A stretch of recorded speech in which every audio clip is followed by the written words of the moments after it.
İrana birbaşa qurudan hərbi müdaxilə ehtimalı barədə danışıldı və Əfqanistan nümunəsi, İraq nümunəsi yada salındı. Onu deyim ki, Amerika Birləşmiş Ştatları Əfqanistandan və İraqdan o qüvvələrin, İraqdakı və Əfqanistandakı qüvvələrin müqavimətinə görə çıxmadılar. Amerika Birləşmiş Ştatları cəmiyyətindəki atmosferə görə çıxdılar. Oradakı etirazlara görə çıxdılar və insan həyatına verilən qiymətlə bağlı çıxdılar. Bu prosesdə iştirak edən dövlətlərdə hər şeydən əlavə resurslar, imkanlar və s. insan həyatına münasibətə də diqqət eləmək lazımdır. Tutaq ki, orada Amerika Birləşmiş Ştatlarında insan həyatına diqqət ən yüksək səviyyədədir. İsraildə yüksəkdir, ancaq Amerikadakı qədər deyil. İsraildəkilər öz insanlarını müəyyən həddə qədər qurban verməyə hazırdırlar.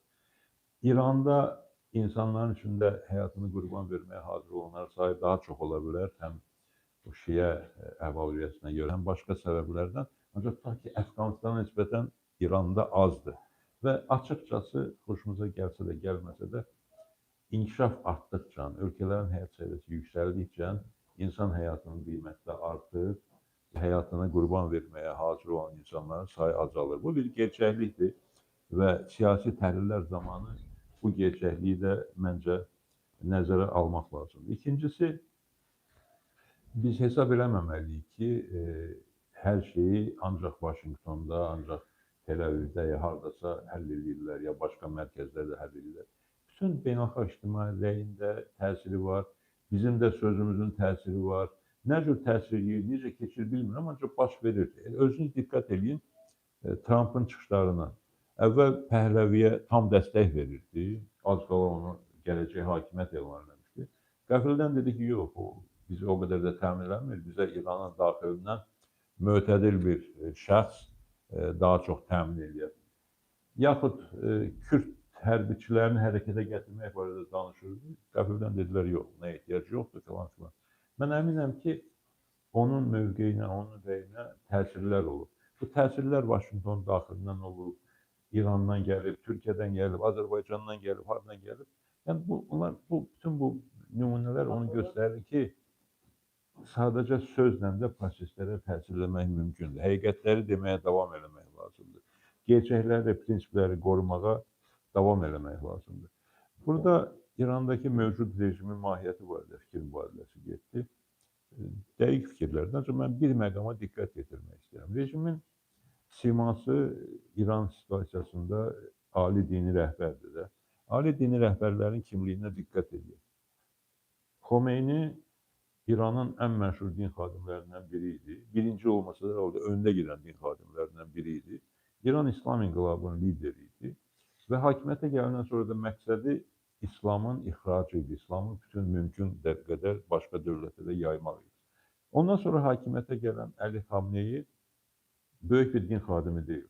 Sadəcə Xomeyniyə yaxın idi, Xomeyninin etimadını müəyyən dərəcədə qazanmışdı və şans qazandı, o şansı da gerçəkləşdirib ali dini rəhbər oldu və Xamneyi dönəmində İslamın ixracından daha çox bölgədəki prosesləri nəzarətə götürmək, təsir eləmək, İranı bu bölgənin əsas söz sahibi eləmək xətti var idi.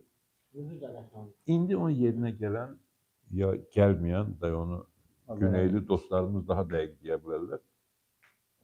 Müştəba Xamneyi sağdırmı, yaşayırmı, hansı şəkildədir bilmirik. Amma kimdir bu adam? Bu adamın nə böyük bir din xadimi deyil, nə böyük bir siyasət adamı deyil, nə böyük bir hərbiçi deyil. Bu sadəcə özündən əvvəlki dini rəhbərin oğludur. O dini rəhbərin böyük maliyyət sərvətlərinin idarəçisidir və ali dini rəhbərin administrasiyasında fırlanarkən müxtəlif qüvvələrlə, müxtəlif şəxslərlə şəxsi əlaqələr yaratmış bir şəxsdir. İndi də Sepah və digər İrandakı real qüvvələr onu qabağa verib, onun adını qabağa verib ölkəni idarə eləməyə çalışırlar. Yəni, ciddi bir dini rejimdən gəlib təsadüfi adamların hakimiyyətdə olduğu bir situasiyaya çıxmışıq İran nümunəsində. Və real hakimiyyət hər halda deyilənə görə Larijani daha çox təsir eləyir real proseslərə və Sepah liderlərinin, Sepah kimin nəzarətindədirsə onun əlindədir. Və bu proses necə gedəcək?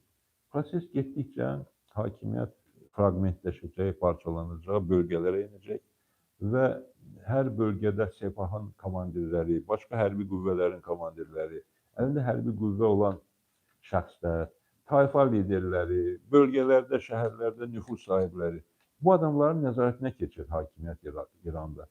Və görünən budur ki, rejim zəiflədikcə, Amerikanın və İsrailin zərbələri davam etdikcə, İranda da bu hakimiyyətin fraqmentləşməsi davam eləyəcək, parçalanması davam eləyəcək və yerli komandirlərin və müxtəlif adamların nəzarətinə keçməsi olacaq. Və bu, bir tərəfdən dəhşətli dərəcədə təhlükəli bir situasiyadır.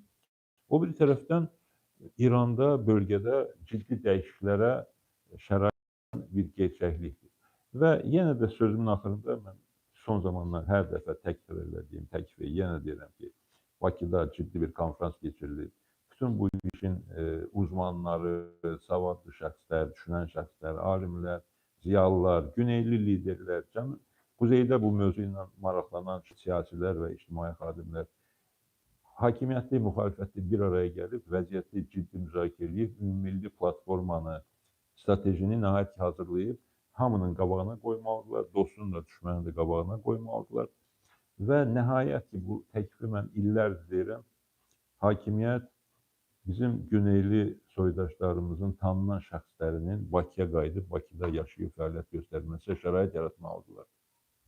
Burada Ələt Ağzadə buradadır, Doktor Çöhrəqanlıdan söhbət gedir, onun yetişən oğlundan, Arslandan söhbət gedir, Eldar Qaradağlıdan söhbət gedir, Çingiz Göytürkdən söhbət gedir, Cavad İsmailbəylidən söhbət gedir. Yəni, dostlarımız çoxdur, kimisə unuduramsa bağışlayarlar, günahımızdan keçirlər.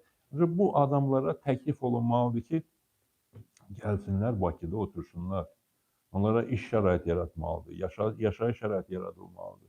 Onların iştirakı ilə bu məsələlər daimi diqqətdə saxlanılmalıdır. Millətimizin bu məsələdə strategiyasının, hədəflərinin dəqiqləşməsinə və həyata keçirilməsi üçün məncə bu istiqamətdə bax, bu addımların atılmasına böyük ehtiyac var, bu addımlar atılmalıdırlar. Biz də bu yöndə güneyli qardaş bacılarımıza tam dəstək verməyə və bu ideallarımız yolunda fəaliyyətimizi davam etdirməyə hazırıq və davam etdirəcəyik inşallah. Təşəkkür edirəm. Çox sağ olun. Təşəkkür